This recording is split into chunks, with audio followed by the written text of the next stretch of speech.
kasi nagtatrabaho ka ngayon. Yes po. Ano ang trabaho mo ba? Sa bar po. Server po ako. Server sir. ka sa Mas bar. waiter? Yes po. Oo. Mga nagdi-deliver po ng Ng mga alak, drinks. things po. Cocktail. Drinks, cocktails, Foods, ganun. food. Ganun din. Dinideliver mo rin. So, gabi-gabi ka nag-work tapos kinabukasan pasok sa school. Opo. Mahirap natin. Oo, mahirap. Ano oras ang trabaho? Ang work ko po is 7:30 hanggang 5:30 ng umaga. Hanggang 5:30 ng umaga. Opo. Oo. Tapos ang Tapos school, yung school ko naman po, 1 to 7 po ng gabi. 1 to 7. So Yes po. tulog ka ng mga 3 oras, Opo. ganyan. Tapos Oo, 3 tuloy-tuloy oras na po yun. Siyempre, kung may mga assignment, may gagawin ka.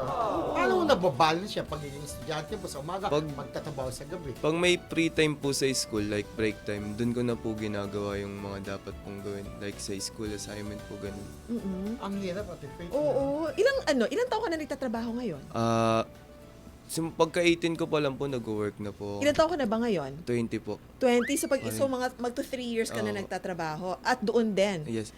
Bali sa work ko po ngayon, magto 2 years pa lang po ako doon. Magto 2 Pero years. before po, nag-ano pa lang po, ako, nag-riding din po ako. Naglalalamob din po ako dati. Kaya ko Okay. riding. Wag yun Riding in tandem. Wag yun ang gagawin mo Bawal. Okay riding yung mga lala mo. Yan Ganun yung yun. career, diba? Ganon din po Oo. ako dati bago ako magpunta sa bar.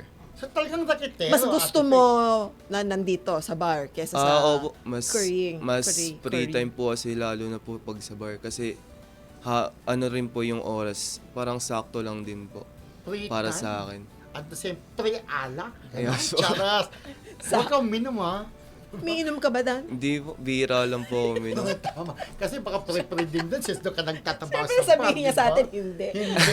Siyempre meron konting inumin sa barkada. Okay lang inom tayo yan. mamaya. Oo, okay lang Oo, naman. okay lang naman. Basta hindi nakakaabala sa Oo. trabaho at Yes po. nakakaabala sa pag-aaral. Kaso wala ka ng oras, Kaya di ba? nga po. Kaya paano ka babarkada pa? Uuwi lang, konting tulog, tapos pasok na, di ba? Lalo po ngayon, whole day po ako sa school. Monday to Saturday po yung pasok ko. Monday to Saturday. eh, ngayon, ano Tapos sa- 1 to 7. Ngayon, May pasok po mamayang 1.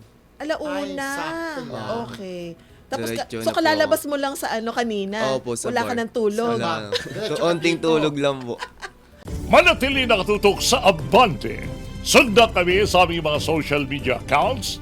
Huwag kalimutang mag-subscribe sa aming YouTube channel, DWAR Abante Radio, para sa mga eksklusibong balita.